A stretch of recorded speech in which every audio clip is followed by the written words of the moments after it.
A word that carries the weight of a nation, a psychodynamic and trauma-informed exploration. I want to begin with my disclaimer that this speech will contain academic and clinical discussion on a racially charged word in its full form during the definitional section only. Then I will refer to it as the N-word or in throughout. Remember, this is educational, research-based presentation intended for adult audiences only, and this is not and never a substitute for professional mental health services or crisis services. All those will be provided in the description. So let's talk about a word unlike any other, especially in the American culture. I want to introduce myself. I am a bi-ethnic, self-identifying as a black and white psychotherapist. Ooh, the paradox. A word that is simultaneously one of the most used and most feared words in American culture. The question that drives this speech, though, is why do we still need it? Not should we ban it, but why do we still need it? This is the clinical question, and keep in mind this is the healing question. And so we'll begin by talking about some definitions, beginning with the Latin root word Niger, meaning black. It's neutral in description, and tracing the linguistic journey from Niger to Negro to Nigger to Nigger to Nigga. Each transformation is a chapter in a history of power, oppression, survival, and reclaiming someone's identity or sense of self. So let's talk a little bit about definitions. The word nigger, N-I-G-G-E-R, the original weapon used by slave owners, overseers like Jim Crow enforcers, designed to really dehumanize, diminish, and destroy psychological selfhood. And then there's a soft A at the end, nigga. That's a reclaiming of something used within black communities as a term of endearment, solidarity, and shared identity. So often the phrase may be, "What's up, my nigga?" A greeting that says we have survived the same storm together. The N-word, polite avoidance used by those who want to discuss the word without activating its charge. Sometimes a sign of respect, sometimes a sign of avoidance, that could prevent really true healing. So let's talk about what the dictionary says. Webster's dictionary defines it as perhaps the most offensive and inflammatory racial slur in English. And Oxford English Dictionary defined it as to be considered offensive or taboo in almost all contexts. And I even found a quote from Christopher Darden at the O.J. Simpson trial, describing this word as the filthiest, dirtiest, nastiest word in the English language. So how a word becomes a weapon. The word began as a relatively neutral descriptive during the Atlantic slave trade from 16th to 17th century. It began derogatory by the mid-18th century, and then by the mid-19th century, it had degenerated into just an overt slur. Not just a word, but a psychological instrument to control. The function of the word during slavery, let's say, the word was not random cruelty. It was a strategic psychological warfare. To name someone with a word that means less than human is to begin the process of making them believe it. Psychological research on dehumanization shows that dehumanization language activates the same neural pathways as perceiving someone as an object rather than a person, with even measurable effects on how they're treated. So that's important to know. From slavery through Jim Crow to today, The word has survived emancipation, survived the civil rights movement, survived integration. It lives in music and in comedy, in households, in schools, in courtrooms. It is the most resilient word in the English language. And this resiliency is not accidental. It's a symptom. So let's talk about the psychology and why we still hold on. Post-traumatic slave syndrome, also known as PTSS, kind of credited by Dr. Joy DeGuru's 12-year research, the MAP framework, the 3 key patterns on vacant esteem, marked propensity for anger, and internalized racism, the inward fits within the PTSS as an adaptive behavior that has become maladaptive. What? It was once a survival mechanism. Now it perpetuates as a wound. And how does intergenerational trauma and epigenetics play involved? Well, research by Uehida around 2018 cited in over 1,200 times, trauma alters gene expressions in ways passed to offspring.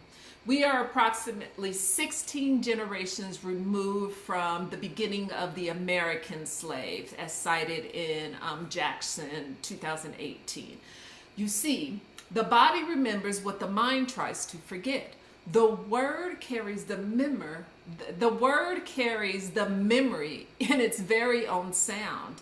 So then let's talk about the trauma bond. The inward functions as let's say, a marker of sacred suffering, shared survival.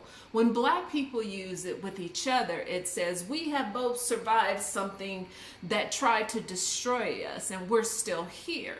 This is a psychological understandable.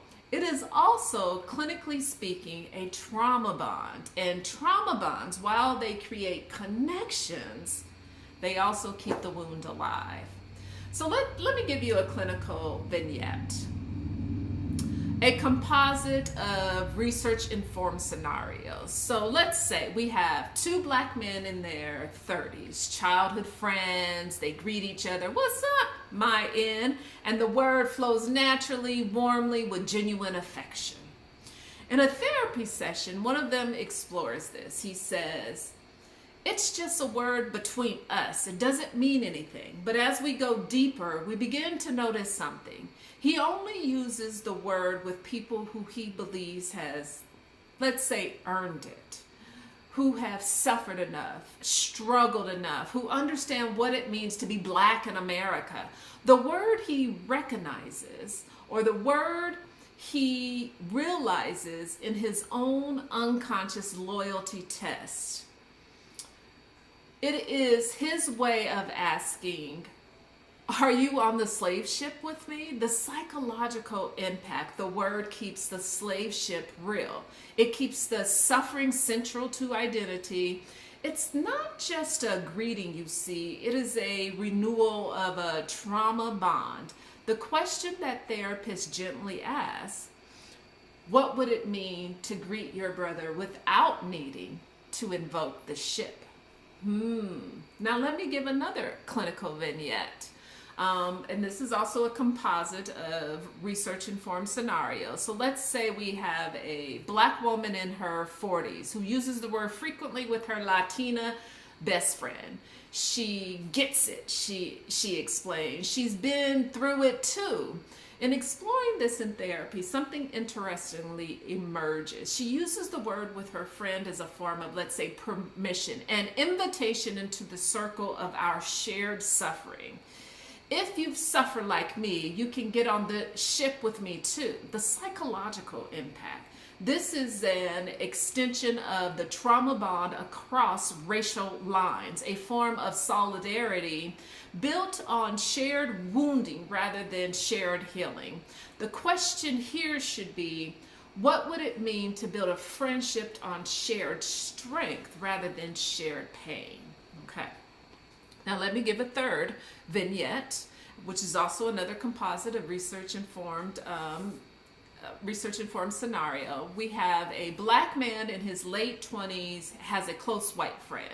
Someone he trusts very deeply, someone who has proven themselves through years of just being a great ally. And on his allyship, one day in a moment of a casual conversation, the right friend uses the word laughing, thinking it's okay because of their closeness. And the black man freezes. Then the defenses activates. First, disassociation, a brief emotional numbness, then a wave of rage. He doesn't understand why he's so angry. His friend, he knows, meant no harm. In therapy, we explored what happened. The rage was not about his friend. The rage was about an accumulated rage of over 400 years. And his friend used the word was just a trigger that, open that vault. The psychological impact, even when a white person uses the word with perceived permission, it activates the original trauma, that dehumanization, that powerlessness, the threat, the kind slave owner dynamic. We may grant permission because we feel superficially safe, but the body knows the history. The defenses that activate include reactive formation, which is really terror-informed into rage, or projection, the internalized shame externalized onto the other. And splitting. The friendly is suddenly divided into safe and dangerous. So what is happening in the body? Why do we get angry? When someone uses the word without permission, the defenses activate immediately. Walking through 6 defenses: reactive formation, projection, displacement, splitting, disassociation, identification with the aggressor. These are not character flaws. These are survival responses. They are the psychological armor that enslaved people developed to survive, passed down through generations. And then there's the trauma enactments. A trauma enactment is defined as these unconscious actions or relational patterns that reveal unresolved emotional material. Every time the N word is used in any context, it is a potential trauma enactment. It creates the original dynamic: oppressor and oppressed, power and powerlessness, dehumanization, and the fight to reclaim humanity. The question is not about whether the enactment happens. It does automatically and neurologically. The question is whether we can become conscious of it. And then this brings us to the neuroscience. The amygdala encodes traumatic experiences with high emotional intensity. Words associated with traumatic events become these conditioned stimuli, and they can trigger the full physiological stress response even without the original threat. So, the N word for many Black Americans is associated with memories of physical violence, sexual abuse, torture, and death. This is not a metaphor. This is neuroscience. So let me just say what healing is not. Healing is not about banning the word. Suppression is not liberation. You cannot heal what you refuse to name. This speech is not a call to silence. It's a call to consciousness. So let me talk about what healing is. Healing is reaching a place where the word no longer occupies space in the mind, not because it's forbidden, but because the wound it represents has been tended to, like in Dr. DeGuru's vision, replacing maladaptive behaviors with ones that promote and sustain healing and the advancement of African American culture. So let's have a little fun and give an alternative, a gentle, playful invitation. When we replace something with my in with my love or what's up, love, it triggers something strange at first, maybe a feeling of awkwardness. And that awkwardness, that's data. It tells us how deeply the trauma wound and bond is wired, and how much we have associated love and connection with shared suffering rather than shared joy. The awkwardness is not a reason to give up. Ooh, it should be a reason to continue. So let's talk about a collective healing, a nation moving towards love, towards true freedom, true, genuine democracy. It is a time to release the psychological chains that this word represents. Now, it's hard work. It requires going into places we have avoided, sitting with the grief that of what has been done, and choosing consciously, deliberately to no longer need the word as a marker of identity or connection. Working with a clinically trained, trauma-informed, Black identifying therapist is really a powerful place to start. Not because they have all the answers, but because they've done their work with this word, and they can hold space for you to do yours. So let me just offer a personal closing from a bi-ethnic perspective. The unique positioning of holding both Blackness and whiteness.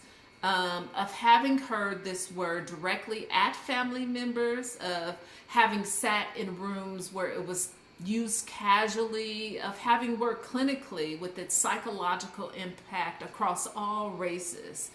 The invitation, not to forget history, but to stop living inside of it. The word was designed to keep Black people in a psychological state of bondage. Every time it is used, even with love, even with reclaiming something, it keeps the slave ship in the harbor. The question is not whether the ship existed. Oh, it did. The question is, are you ready to come ashore? So I am a psychotherapist, hypnotherapist, and a wellness coach. If this speech stirred up something within you, if you feel the weight of the word in your body, in your history, in your relationships, I invite you to reach out. I offer a free 15-minute consultation. The link will be provided in the description. You don't have to carry this alone. And thank you so much for watching.